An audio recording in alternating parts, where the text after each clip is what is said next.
Another common situation in wrestling, perhaps not so common in mixed martial arts, is with your partner who has two hands on your shoulders, relatively outstretched as opposed to bent or flexed. This type of a position is common in wrestling, and what I want to do here is I want to be able to post his elbows and get under. Now, to prepare that, what's important is that I can get a little push from my opponent. This technique would be very difficult to do if Colby was retreating, kind of retreat back. This would be a difficult attack for me to do. So I'm typically, at this point, going to give him a little pressure in, and typically my opponent's going to put a little pressure back. You don't need to be real hard about it. It's better to be subtle about the pressure, and all you need is a little pressure back. What I'm going to do is, with my hands outstretched, a nice V with my hands, I'm going to push up. Now, what I'm not going to do is I'm not endeavoring to try to get his hands up or his elbows up as high as I can. That's not important, and it's a waste of time and energy. What's more important is I've got to pop above his elbows at the lower part of his tricep, as opposed to being below his elbows, where if I pop up and he flexes his arms, he'll defend. I've got to pop his elbows, and I'm more interested in maybe pushing it up just a hair so that I can get underneath. That's what's more important. It's not so important that I can push it up so much as I can hold it so that I can get underneath. Now, when I pop, I lower my level at the same time, just like the first three setups. So if Colby here is pushing into me, I want to just pop. Okay? Now, from that position, I'm going to typically attack right away, most commonly a double leg situation. Okay? There's other things you can do here. I'm just giving an example. But I want to pop the elbows up, but again, not concentrating so much on pushing them up, so much as just getting them to a point where I can get underneath them as I simultaneously lower my level. Pop, lower your level at the same time, and at that point I can go in for my attack. Colby pushes in, I pop, and I'm in. Colby pushes in, pop. A variation is if he's pushing on one. And I could do the same type of thing, but this time I'm probably not going to be able to go quite as low. I'm just going to pop here and attack, for example, a single. You'll notice I didn't go to my knees on that one. We'll be going over a single leg type situation later.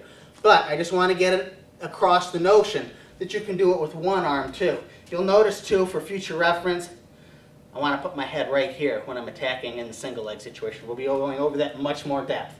But again, if he's pushing on one, perhaps I have hand control here, perhaps not, we're fighting in here.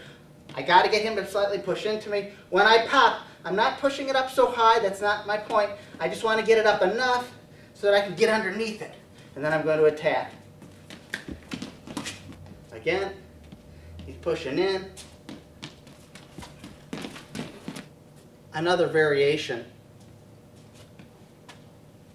when your opponent is pressing forward with a relatively straight arm, but one as opposed to two, I can grab the arm here and get past it. Okay? This is almost a move in and of itself, but it's also a setup insofar as you can get close to the body and then do some other things from that position. Again, it's critical that I can maintain Colby's pressure into me. So I'm going to push back slightly on my opponent. Then what I'm going to do, I'm going to do this slowly. At first I'm going to grab. I'm going to come up with my hands. And again, I want to keep my hands low so as I'm coming up, if he is attacking, I can defend. But I'm going to come here to that position. Notice, as soon as I get his hand up, because he's pushing into me, his weight is going to tend to kind of move forward. And I'm going to help it move forward by jerking his arm. Okay? Now, not only am I jerking his arm and pulling him towards me, I'm coming into him. Naturally, if he's coming in at me 10 miles an hour and I'm coming him at 10 miles an hour, sort of 20 miles an hour speed, it's going to be quicker for me to cut the distance if I can get Colby moving into me as I'm moving into him. So Colby is pushing in on me here.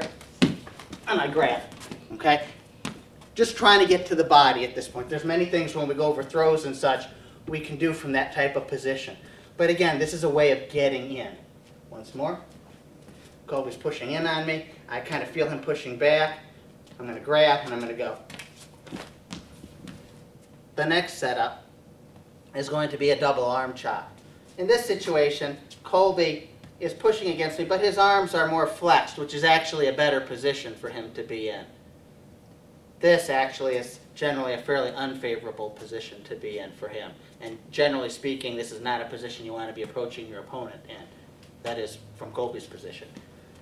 If his arms are bent, though, as you can imagine, it's very difficult for me to get under, and it's difficult for me to get to his tricep area to get under, but he's going to be able to drop his arms by lowering his elbows as I come into attack.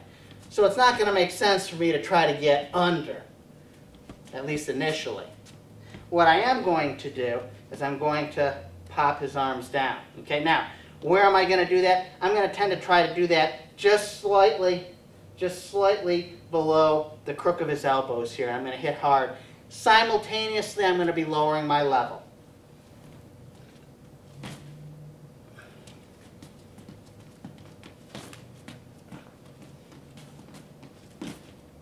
You'll notice I'm using my weight. I'm not just using my arm power. I'm using my weight.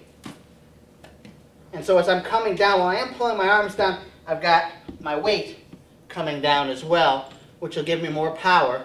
Simultaneously, I'm lowering my level, which is getting me in a better position, more quickly at least, to begin my attack.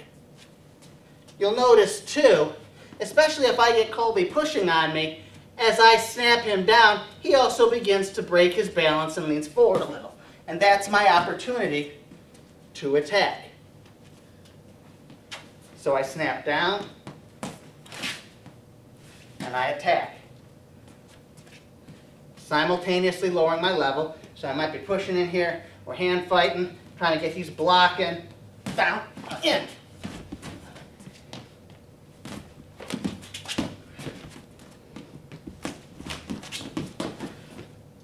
The next tie-up and setup is a simple collar tie. And I'm not really going to show you anything to do off of here. We'll get into that in future DVDs. But one thing I want to emphasize not to do, and that is to be tightened up with your opponent going ear to ear. I don't want to be in this type of position, ear to ear, where we're both basically clenching onto each other and basically neutralizing each other's movement. A collar tie is most effective, if I'm going to use that, by keeping my elbow down towards his sternum, my wrist towards his neck, and my hand around his neck. And by doing that, I help prevent him from attacking in. Now, if I turn this in too far, we'll go over in defense how it's easy to get that taken away from you.